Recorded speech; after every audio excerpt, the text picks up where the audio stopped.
Hello students, मैं अरविंद कुमार कक्षा 9 के लिए एक नया चैप्टर कोशिका, पादप कोशिका। तो उसके साथ आज हम बात करेंगे नए चैप्टर में। सबसे पहले कोशिका, जो कोशिका होती है कितने प्रकार की होती है, कौन कौन से जो जीव जंतु होते हैं उनमें कितनी कोशिकाएं पाई जाती हैं, तो उसके बारे में। जो कोशिका के विभिन्न अंग हैं वो कौन कौन से हैं, तो इस प्रकार जो इनके विभिन्न जो कोशिकांग यानी कि जो कोशिका के अंदर पाए जाने वाले अंग उन्हें बोलते हैं कोशिकांग। तो उसके बारे में बात करेंगे। सबसे पहले बात करेंगे कोशिका, सेल क्या होती है। देखिए, सभी जितने भी जीवधारी होते हैं यानी कि छोटे जो अति सूक्ष्म जीव हैं, उन अति सूक्ष्म जीवों को छोड़कर जितने भी सभी जीव होते हैं उनकी जो उनका जो शरीर होता है वो कोशिकाओं से बना हुआ होता है, यानी कि छोटे छोटे कोष्ठों से मिलकर बना हुआ होता है। उन छोटे छोटे कोष्ठों को हम क्या बोलते हैं, कोशिका बोलते हैं। यानी कि जो अति सूक्ष्म जीव हैं उनके अति सूक्ष्म जीवों को छोड़कर जितने भी शेष जीवधारी हैं उनका जो शरीर है वो छोटे छोटे कोष्ठों से बना हुआ होता है। उन छोटे छोटे कोष्ठों को हम क्या बोलते हैं, कोशिका बोलते हैं। तो जो कोशिका है उसकी खोज किसने की थी, रॉबर्ट हुक ने की थी। 1665 में की थी। कब की थी, अपने ही द्वारा बनाए हुए सूक्ष्मदर्शी के द्वारा इसने इसकी खोज की थी। उसमें देखा सबसे पहले किसने, रॉबर्ट हुक ने 1665 में। तो उसने क्या कहा था, इन्होंने कहा था कि जो सेल शब्द है यानी कि जो कोशिका है, जो सेल शब्द इसकी उत्पत्ति एक लैटिन भाषा के शब्द सेलुला से हुई थी, जिसका मतलब होता है क्या, एक छोटी कोठरी। यानी कि जो सेल शब्द है वो एक लैटिन भाषा का शब्द होता है सेलुला, उससे इसकी उत्पत्ति हुई है, जिसका अर्थ होता है एक छोटी कोठरी। रॉबर्ट हुक ने 1665 में इसकी खोज की थी। अगर आगे एग्जाम में क्वेश्चन निकलता है यहाँ से, मल्टीपल चॉइस कई बार आया, बच्चे कंफ्यूज हो जाते हैं कि कोशिका खोज किसने की थी और कोशिका सिद्धांत किसने दिया था। तो ये दोनों चीज़ें अलग अलग हैं। जो कोशिका सिद्धांत है, कोशिका खोज है। क्वेश्चन में बच्चे क्या करते हैं, बहुत गलती करते हैं। वहाँ ऑप्शन में आपको रॉबर्ट हुक मिलेगा, वहाँ आपको स्लीडेन और स्वान मिलेगा दिया हुआ। तो बच्चे क्या करते हैं, वो रॉबर्ट हुक पर क्या करते हैं, टिक कर देते हैं। अगर ये क्वेश्चन दिया पेपर में, ये क्वेश्चन अक्सर आता है मल्टीपल चॉइस में, बहुविकल्पी में, कोशिका सिद्धांत। तो जो कोशिका सिद्धांत है वो मैथ्यू स्लीडेन और थियोडर स्वान ने दिया था। पेपर में क्वेश्चन में मिलेगा, ये पूरा नाम नहीं मिलेगा, पेपर में क्या मिलेगा, स्लीडेन और स्वान। यानी कि जो कोशिका सिद्धांत है वो स्लीडेन और स्वान नामक वैज्ञानिकों ने दिया था, लेकिन जो कोशिका खोज की थी वो किसने की थी, रॉबर्ट हुक ने 1665 में की थी। तो ये जो सिद्धांत दिया था कोशिका सिद्धांत, इन्होंने क्या बताया था, इसकी कुछ विशेषताएं बताई थी। किसने, स्लीडेन और स्वान ने इस जो कोशिका सिद्धांत दिया था, इस कोशिका सिद्धांत की कुछ विशेषताएं बताई थी, जिनमें से कुछ निम्न है। सबसे पहले इन्होंने बताया कि जो कोशिकाएं होती हैं वो जीवों की संरचनात्मक इकाई होती है। यानी कि सभी जीवों का जो शरीर है वो किससे बना हुआ होता है, वो कोशिकाओं से मिलकर बना हुआ होता है। इसलिए से कहते हैं कि जो जीवों की संरचनात्मक इकाई है। एक चीज मैं और बता दूं, जो कोशिका है वो उस कोशिका को क्या बोलते हैं, संरचनात्मक और क्रियात्मक इकाई भी बोलते हैं। जीवों की क्या बोलते हैं, संरचनात्मक और क्रियात्मक इकाई। क्योंकि जो कोशिकाएं होती हैं उन्हीं से जितने भी जीवधारी होते हैं उनका शरीर मिलकर बना हुआ होता है, इसलिए उसे संरचनात्मक इकाई बोलते हैं। और क्रियात्मक इकाई क्यों बोलते हैं, क्रियात्मक इकाई वो इसलिए बोलते हैं कि जितनी भी जैव प्रक्रियाएं हैं वो सारी कोशिकाओं के अंदर ही होती हैं। जितनी भी जीवों की प्रक्रियाएं होती हैं वो सारी किसके अंदर होती हैं, इन कोशिकाओं के अंदर ही होती हैं, इसलिए से बोलते हैं क्रियात्मक इकाई। तो इसलिए जो कोशिका है उसे जीवों की संरचनात्मक एवं क्रियात्मक इकाई भी कहते हैं। तो इन्होंने बताया जो कोशिका सिद्धांत दिया था मैथ्यू स्लीडेन और थियोडर स्वान ने, तो इसने बताया था क्या, पेपर में क्वेश्चन अगर आता है कि कोशिका सिद्धांत दिया था, और पेपर में मिलेगा आपको स्लीडेन और स्वान दिया हुआ, तो स्लीडेन और स्वान पर ही आपको टिक करना है। तो उसके बाद इन्होंने इस सिद्धांत की कुछ विशेषताएं बताई थी। सबसे पहले जो विशेषता बताई थी क्या, कि सभी जीवों जो कोशिका होती है वो जीवों की संरचनात्मक इकाई होती है। क्या होती है, जो कोशिका होती है वो जीवों की संरचनात्मक इकाई होती है, अर्थात सभी जीवों का जो शरीर है वो कोशिकाओं से ही, एक या एक से अधिक कोशिकाओं से मिलकर बना हुआ होता है। दूसरा इसने बताया था क्या, कि जो कोशिकाएं होती हैं वो आनुवंशिकता की इकाई होती हैं। कोशिकाएं आनुवंशिकता की इकाई होती है। एक साइंटिस्ट हुए थे विर्चो ने क्या कहा था कि जो नई कोशिकाएं हैं उनका जो निर्माण होता है, जो पुरानी कोशिकाएं होती हैं, जो पहली कोशिकाएं होती है, पूर्ववर्ती कोशिकाएं होती है, उनके विभाजन से होता है। जो पहली कोशिकाएं शरीर के अंदर मौजूद है उनके विभाजन से ही नई कोशिकाएं बनती हैं। जब पुरानी कोशिकाओं में विभाजन होता है तो उससे क्या होता है, नई कोशिकाओं का निर्माण होता है। अब बात करते हैं कोशिकाओं के प्रकार। हम कोशिकाओं के प्रकार के बारे में बात करें तो अगर केंद्रक की जटिलता के आधार पर जो कोशिकाएं होती हैं, दो प्रकार की होती हैं, एक प्रोकैरियोटिक होती हैं, एक यूकैरियोटिक होती हैं। किसके आधार पर, केंद्रक की जटिलता के आधार पर, केंद्रक उसके अंदर पाया जा रहा नहीं पाया जा रहा, तो उसके आधार पर हम क्या करते हैं, इन्हें दो भागों में बांट सकते हैं। नंबर 1 है प्रोकैरियोटिक कोशिका, नंबर 2 है यूकैरियोटिक कोशिका। तो जो प्रोकैरियोटिक कोशिका होती है इसमें जो केंद्रीय पदार्थ होता है वो न्यूक्लियोइड के रूप में होता है। जो प्रोकैरियोटिक कोशिकाएं होती हैं इनमें जो केंद्रीय पदार्थ होता है वो न्यूक्लियोइड के रूप में होता है, और इसमें केंद्रक कला का मतलब ये न्यूक्लियर मेम्ब्रेन का पूर्ण भाव होता है, यानी कि हम ये कह सकते हैं कि इसमें स्पष्ट केंद्रक नहीं होता। इसमें केंद्रक कला का क्या होता है, पूर्ण भाव होता है, यानी कि हम ये कह सकते हैं कि इसमें केंद्रक जो है वो एब्सेंट होता है। उसके साथ साथ जो इसमें कोशिका भित्ति होती है वो पतली होती है, और इनकी जो माप होती है वो अति सूक्ष्म यानी कि 1 से लेकर 4 माइक्रोन मीटर तक होती है। क्या होती है, इनकी जो कोशिका प्रोकैरियोटिक कोशिकाओं की जो कोशिका भित्ति होती है वो कैसी होती है, वो पतली होती है, और दूसरा इनकी जो माप होती है वो होती है कैसी, बहुत ही छोटी माप, यानी कि 1 से लेकर 4 माइक्रोमीटर तक इनकी माप होती है। इनमें केंद्रिक यानी कि जो न्यूक्लियोलस है, केंद्रिक क्या होती है 1 से लेकर 3 तक इनकी संख्या होती है केंद्रक के अंदर। ये जो केंद्रिक है केंद्र के अंदर ही पाई जाती है। जब केंद्रक ही नहीं होगा तो केंद्रिक कहाँ से होगी, मान लो हमने यहाँ केंद्रक का डायग्राम बनाया, तो जो केंद्रक है इस केंद्र के अंदर ही हमने क्या बनाया, केंद्रिक बनाई, न्यूक्लियस बनाई। तो जब केंद्रक ही नहीं होगा तो केंद्रिक कहाँ से होगी, तो जो केंद्रक है केंद्रक में होती है इनकी संख्या 1 से लेकर 3 तक। तो जो कि इनमें क्या होता है, केंद्रिक अनुपस्थित होता है, जो न्यूक्लियोलस होता है वो एब्सेंट होता है, और उनमें जो विकसित कोशिकांग है, विकसित कोशिकांग का मतलब जो माइटोकॉन्ड्रिया है, लाइसोसोम है, गोल्जी काय है, इस प्रकार के जो कोशिकांग हैं वो इनके अंदर एब्सेंट होते हैं, इनके अंदर वो नहीं पाए जाते हैं। अब बात करते हैं किसके बारे में, यूकैरियोटिक कोशिका के बारे में। जो यूकैरियोटिक कोशिका होती है वो उसमें क्या होता है, सत्य केंद्रक उपस्थित होता है, यानी कि उसमें केंद्रक वास्तव में उपस्थित होता है, और केंद्रक के अंदर जो केंद्रिक है, क्रोमेटिन है, केंद्रक द्रव्य है, वो सारी चीजें इसके अंदर पाई जाती हैं। उसके साथ साथ इनमें तो हमने क्या कहा था कि केंद्रक कला का पूर्ण भाव होता है, हमने क्या बोला था कि केंद्रक कला का पूर्ण भाव होता है, लेकिन जो यूकैरियोटिक कोशिकाएं होती हैं उनमें दोहरी केंद्रक कला पाई जाती है। उनमें क्या पाई जाती है, स्पष्ट दोहरी केंद्रक कला पाई जाती है, यानी कि डबल लेयर वाली, ये दिखा रखी डबल लेयर है, एक लेयर है, एक लेयर है इसकी, एक इधर वाली एक इधर वाली, तो क्या है दोहरी लेयर वाली केंद्रक कला इसके अंदर पाई जाती है, लेकिन इसमें केंद्रिक नहीं होती, केंद्रक कला भी नहीं होती। उसके बाद जो यूकैरियोटिक कोशिका होती है, यूकैरियोटिक कोशिकाओं में जो सेल वॉल होती है वो कैसी होती है, मोटी। प्रोकैरियोटिक में मैंने बताया था कि जो सेल वॉल होती है पतली होती है, और जो यूकैरियोटिक कोशिका है वो यूकैरियोटिक कोशिकाओं में सेल वॉल मोटी होती है। इनकी जो माप होती है हमने बताया था अपेक्षाकृत ये छोटी माप वाले होते हैं, लेकिन जो ये होते हैं यूकैरियोटिक कोशिका ये अपेक्षाकृत बड़ी माप वाले, यानी कि 25 मिलीमीटर से अधिक इनकी क्या होती है, माप होती है। 25 mm से अधिक, यानी 25 मिलीमीटर से अधिक इनकी माप होती है। इनमें एक या अधिक केंद्रिक होती है। जो केंद्रिक मैंने बताया केंद्र के अंदर केंद्रिक पाई जाती है, इनकी संख्या होती है 1 से लेकर 3 तक। तो इनमें क्या होता है, एक या अधिक केंद्रिक पाई जाती है, और इनके अंदर जो यूकैरियोटिक कोशिकाएं होती है इनके अंदर विकसित कोशिकांग पाई जाती है, माइटोकॉन्ड्रिया है, लाइसोसोम है, गोल्जी काय है, इस प्रकार के जो विकसित कोशिकांग है वो यूकैरियोटिक कोशिकाओं के अंदर पाए जाते हैं। देखिए कोशिकांग, एक वर्ड बार बार आ रहा है, कोशिकांग। कोशिकांग, कोशिकांग किसे कहेंगे, कोशिकांग उसे कहते हैं जो कोशिकाओं के जीवित अंग होते हैं, उन्हें बोलते हैं हम कोशिकांग। तो जो कोशिकांग इनके अंदर है, माइटोकॉन्ड्रिया, गोल्जी काय है, लाइसोसोम है, इस प्रकार के जो कोशिकांग है वो यूकैरियोटिक कोशिकाओं के अंदर पाए जाते हैं, लेकिन जो प्रोकैरियोटिक कोशिकाएं होती हैं उन प्रोकैरियोटिक कोशिकाओं के अंदर ये नहीं पाए जाते। अब बात करते हैं कोशिका का आकार और उसकी आकृति, यानी कि जो कोशिका का आकार है उसकी आकृति कैसी होती है। देखिए जो कोशिका होती है उसकी जो सबसे आकार और आकृति किस प्रकार होती है। देखिए एक वायरस होता है प्लियोनिमोनिया, कौन सा होता है, कौन सा होता है, प्लियोनिमोनिया, यानी कि प्लियोनिमोनिया वायरस होता है। ये सबसे छोटी कोशिका होती है, प्लियोनिमोनिया जो वायरस होता है ये सबसे छोटी कोशिका होती है। इसका जो व्यास होता है वो 0.4 माइक्रोन होता है। कितना होता है, 0.4 माइक्रोन। सबसे छोटी कोशिका किसकी होती है, प्लियोनिमोनिया जो वायरस होता है उसकी। उसके साथ साथ कुछ अन्य जीव होते हैं जो तंत्रिका कोशिका होती है, अन्य जीव में जो तंत्रिका कोशिका पाई जाती है, मनुष्य में है तो उनमें जो तंत्रिका कोशिका होती है उसकी जो लंबाई होती है वो लगभग 1 से लेकर 1.5 मीटर तक होती है। सामान्य रूप से हम कह सकते हैं कि उसकी जो लंबाई होती है वो 1 मीटर होती है, लेकिन जो शुतुरमुर्ग का अंडा होता है उसकी जो लंबाई होती है वो कितनी होती है, 25 सेंटीमीटर होती है। उसकी लंबाई कितनी होती है, 25 सेंटीमीटर उसकी लंबाई होती है। तो उसके साथ साथ अब हम बात करेंगे इसके बारे में, कोशिका संख्या।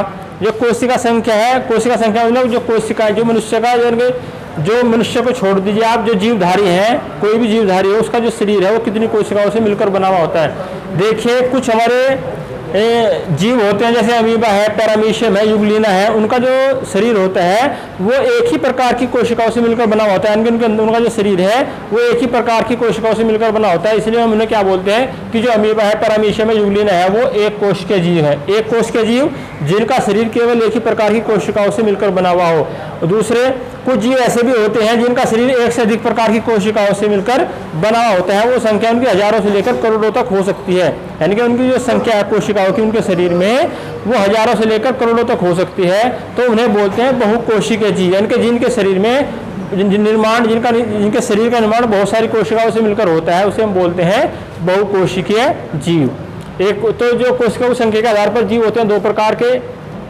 एक कोश के, बहुकोश के। जिन जीवों का शरीर एक ही प्रकार की कोशिकाओं से मिलकर बना हुआ हो, एक कोश के जीव जैसे अमीबा, यूलिना, पैरामीशियम, और जिनका शरीर बहुत सारी कोशिकाओं से मिलकर बना हुआ हो तो उसे बोलते हैं बहुकोश के जीव। जैसे कि मनुष्य में बहुत सारी कोशिकाएं पाई जाती हैं, जैसा शरीर का अंग है उसी के वो ऐसे उसका कार्य है तो उसी के अकॉर्डिंग उसमें कोशिकाएं पाई जाती है, जो मनुष्य एक बहुकोश के जीव होता है। अब बात करते हैं पादप कोशिका की संरचना की। प्लांट सेल की पादप कोशिका होती है, उस पादप कोशिका की संरचना कैसी होती है, उसमें कौन कौन से अंग पाए जाते हैं। देखिए, जब पादप कोशिका का डायग्राम बनाया, ये पेपर में आपको ऐसा डायग्राम बनाया है। पेपर में क्वेश्चन आता है, एक पादप कोशिका का स्वच्छ नामांकित चित्र बनाइए। केवल आपको क्या करना है, पादप कोशिका का केवल डायग्राम बनाना है, उसके बारे में वर्णन नहीं करना है। लेकिन अगर वो कभी ऐसा भी कर देता है कि एक पादप कोशिका का नामांकित चित्र के साथ साथ वो क्या करता है कि उसके 2 या 4 जो कोशिकांग है, माइटोकॉन्ड्रिया है, केंद्रक है, लाइसोसोम है, गोल्जिकाए है, एंडोप्लाज्मिक रेटिकुलम है, तो उनके बारे में भी वो क्या करता है, पूछ लेता है कि इसके 4 कोशिकांगों का या 2 कोशिकांगों का वर्णन भी करिए। अरे अधिकतर क्या आता है 9th क्लास में कि केवल एक पादप कोशिका का स्वच्छ नामांकित चित्र बनाइए, वर्णन की आवश्यकता नहीं है। तो केवल आपको डायग्राम बनाना है, वो भी कैसा, नामांकित, यानी कि उसके नाम सहित। तो ये एक पादप कोशिका का हमने डायग्राम बनाया है। इसमें हमने 3 लेयर बनाई है, 1 2 3। जो सबसे बाहरी लेयर है उसे बोलते हैं बाह्य कोशिका भित्ति, यानी कि आउटर सेल वाल। जो बीच की होती है उसे बोलते हैं मध्य कोशिका भित्ति, यानी कि मिडिल सेल वाल। और जो अंदर होती है तीसरी, इसे बोलते हैं अंत कोशिका भित्ति, यानी कि इनर सेल वाल। तो इसमें यानी कि जो प्रत्येक जो कोशिका जो प्लांट सेल होती है उसमें 3 भित्तियां होती हैं, 3 दीवारें होती है। भित्ति का मतलब दीवार, उसमें 3 दीवारें होती हैं, बाह्य कोशिका भित्ति, मध्य कोशिका भित्ति और अंतः कोशिका भित्ति। उसके साथ साथ इसमें स्थान स्थान पर रिक्तिका द्रव से भरे हुए खाली स्थान भी पाए जाते हैं। रिक्तिका द्रव से भरे हुए खाली स्थान होते हैं, इस प्रकार के गोले से बने हुए होते हैं, इन्हें बोलते हैं रिक्तिकाएं। तो जो रिक्तिकाएं, इनके ऊपर एक झिल्ली होती है, इसे क्या बोलते हैं, रिक्तिका कला। इन रिक्तिकाओं पर एक झिल्ली पाई जाती है, उसे बोलते हैं क्या, रिक्तिका कला। उसके साथ साथ इसमें केंद्रक से जुड़े हुए या अलग क्या होते हैं, अंतःप्रद्रव्य जालिका, यानी कि एंडोप्लाज्मिक रेटिकुलम, इसे क्या बोलते हैं, ER। तो जो एंडोप्लाज्मिक रेटिकुलम वो भी पाए जाते हैं। उसके साथ साथ इसमें मध्य में एक केंद्रक होता है। केंद्रक कैसा होता है, दोहरी कला का, यानी कि 2 लेयर का बना हुआ होता है केंद्रक। 2 लेयर का जो बाहरी केंद्रक कला है इसे बोलते हैं बाह्य केंद्रक कला, और जो अंदर का होता है हिस्सा, जो अंदर की लेयर होती है, इसे बोलते हैं अंतः केंद्र कला या भीतरी केंद्र कला या आंतरिक केंद्रिक कला, कुछ भी नाम दे सकते हैं आप, भीतरी, अंतः या आंतरिक। जो प्रत्येक जो केंद्रक होता है उस केंद्रक के बीच में क्या होता है, 1 से लेकर 3 क्या होते हैं, केंद्रिक होती हैं, 1 से लेकर 3 केंद्रिक होती हैं।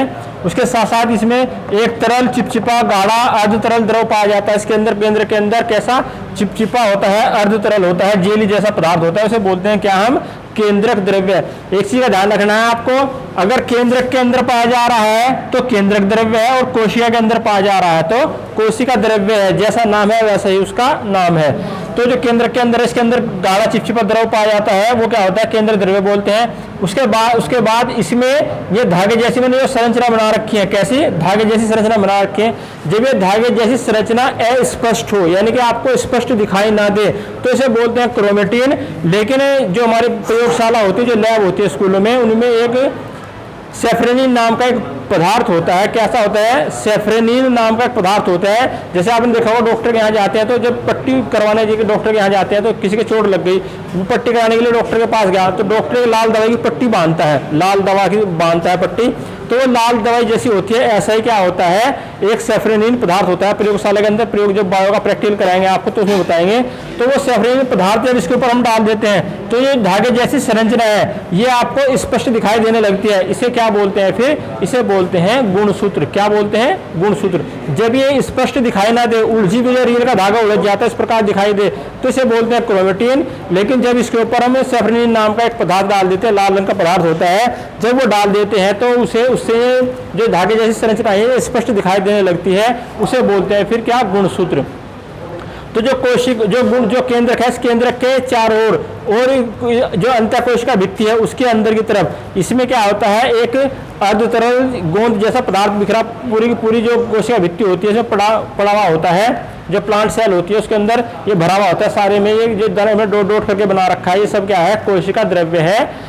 तो ये जो कोशिका द्रव्य है ये क्या करता है, ये विभिन्न पदार्थों को, जो हमारे ये कोशिकांग है, इन कोशिकांगों को क्या करता है, आपस में रगड़ने, एक तो आपस में रगड़ने खाने देता, दूसरा जो ये अंतः कोशिका भित्ति होती है इसमें छोटे छोटे छिद्र होते हैं, तो उन छिद्रों के माध्यम से और इसके माध्यम से क्या होता है, जो पोषक पदार्थ होते हैं उन पोषक पदार्थों का आदान प्रदान होता रहता है। उसके साथ ही में गोल्जिकाएं पाए जाते हैं, गोल्जी उपकरण बोलते हैं, इसका नाम गोल्जी एपरेटस बोलते हैं, गोल्जिकाएं, गोल्जी बॉडी सब इसी का नाम है। गोल्जिकाएं कह लो, गोल्जी बॉडी कह लो, गोल्जी एपरेटस कह लो, गोल्जी उपकरण कह लो, तो सारे के सारे इसी का नाम है।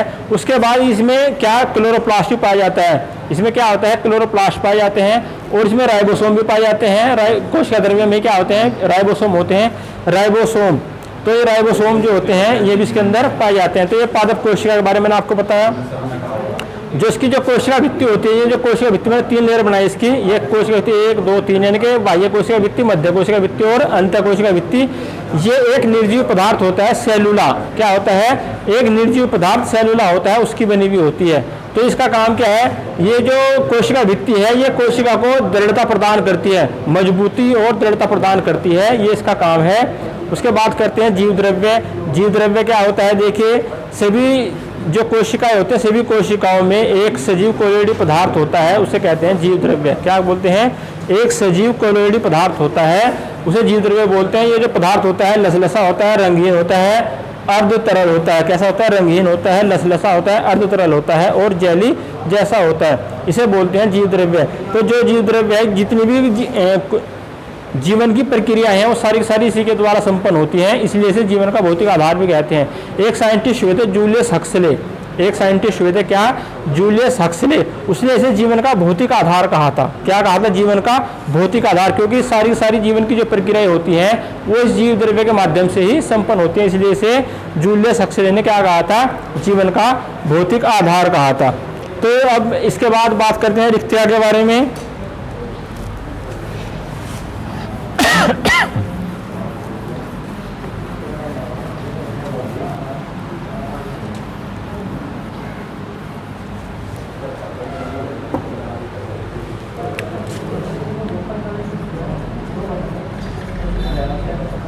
ये माइटोकॉन्ड्रिया है।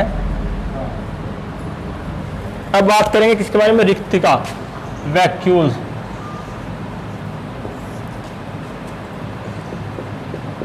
देखिए रिक्तिका क्या है, रिक्तिका क्या है, देखिए जो कोशिका होती है उस कोशिका के अंदर, जो प्लांट सेल है, प्लांट सेल के अंदर क्या होता है, ये रिक्तिका द्रव से भरे हुए खाली स्थान होते हैं। क्या बोलते हैं, खाली स्थान होते हैं। किससे, रिक्तिका द्रव से भरे हुए खाली स्थान होते हैं, इन्हें क्या बोलते हैं, रिक्तिकाएं बोलते हैं। और जो ये रिक्तिकाएं होती हैं, ये रिक्तिकाएं अगर हम प्लांट सेल की बात करें तो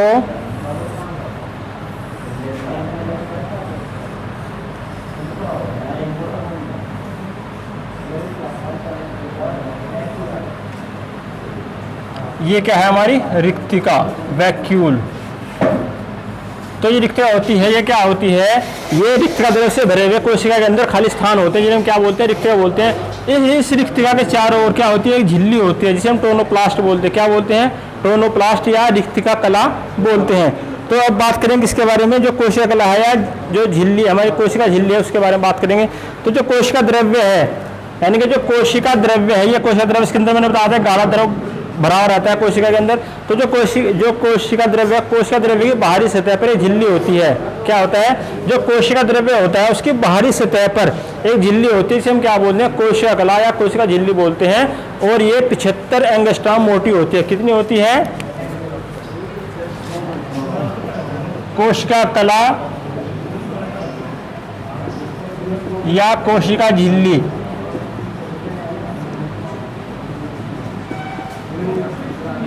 यानी कि सेल मेम्ब्रेन, इसे बोलते हैं सेल मेम्ब्रेन।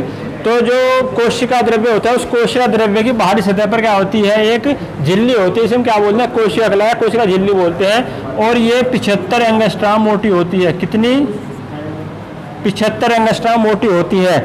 इसे कोशिका द्रव्य से हम अलग नहीं कर सकते। क्या नहीं कर सकते, इसे हम कोशिका द्रव्य से अलग नहीं कर सकते। और जो कोशिका कला के कार्य क्या है, तो ये कोशिका कला जो है जो कोशिका कला है ये क्या करते हैं, कोशिका के बाहर एक रक्षात्मक आवरण बनाती है, यानी कि इसके माध्यम से क्या होता है, कोशिका की रक्षा होती है, यानी कि कोशिका के बाहर ये क्या करती है, आवरण बनाती है, कवर बनाती है, तो इससे क्या होता है, इसकी रक्षा होती है। अब बात करते हैं इसकी जो एक इसका दूसरा काम क्या है कोशिका कला का, ये कोशिका को एक निश्चित आकार प्रदान करती है। एक तो क्या करती है, कोशिका के बाहर ये क्या करती है, एक आवरण बना लेती है, यानी कि कोशिका की रक्षा करती है, दूसरा ये कोशिका को एक निश्चित आकृति प्रदान करती है। तो अब बात करेंगे विस्तरण और परासरण की।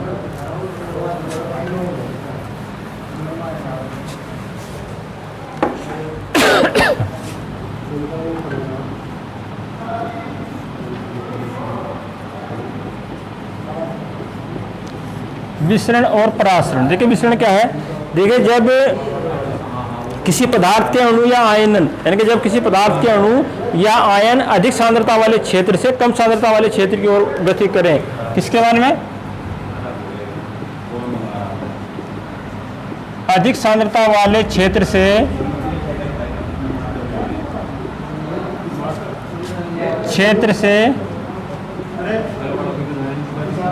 कम सांद्रता वाले अक्षेत्र की ओर गति करते हैं, तो इसे क्या बोलते हैं, विसरण बोलते हैं। इसमें जल या विलायक के अणु जल या किसी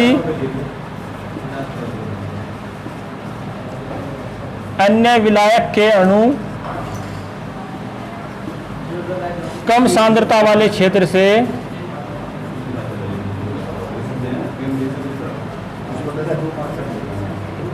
अक्षेत्र से अधिक सांद्रता वाले क्षेत्र की ओर, अधिक सांद्रता वाले क्षेत्र की ओर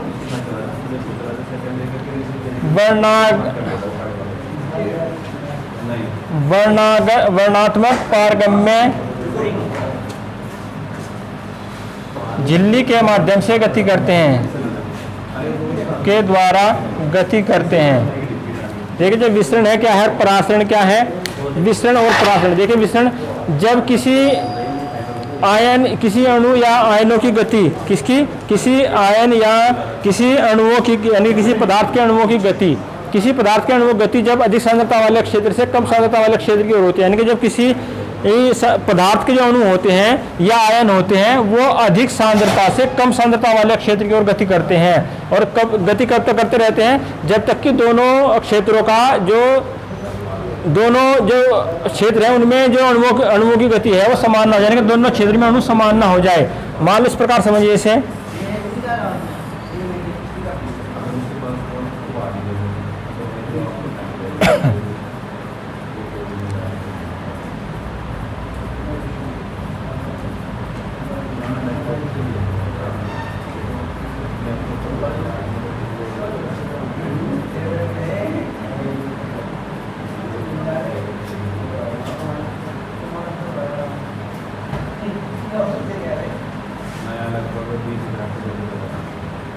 इस प्रकार समझिए, हमने कहा कि जब किसी पदार्थ के अणु या आयन अधिक सांद्रता, ये क्या है, अधिक सांद्रता, इधर क्या है, ये अधिक सांद्रता में है, अणु अधिक सांद्रता में है, और ये कम सांद्रता में है।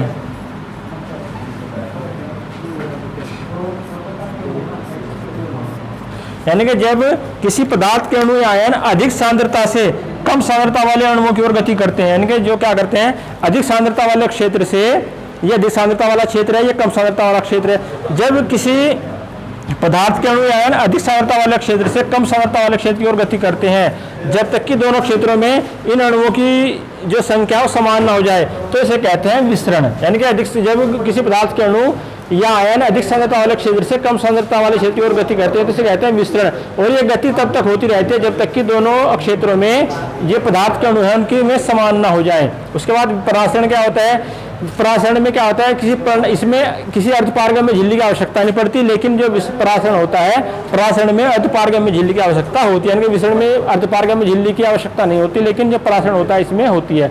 तो जब किसी जल या किसी अन्य विलायक के अणु क्या करते हैं, वो अपनी कम सांद्रता वाले क्षेत्र से अधिक सांद्रता वाले क्षेत्र की ओर गति करते हैं, किसके द्वारा, किसी अर्धपारगम्य झिल्ली के द्वारा, किसी वर्णात्मक पारगम्य झिल्ली के द्वारा गति करते हैं, उसे बोलते हैं क्या, परासरण।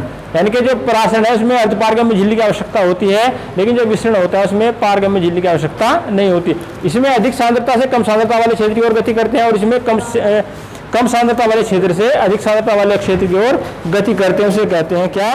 परासरण।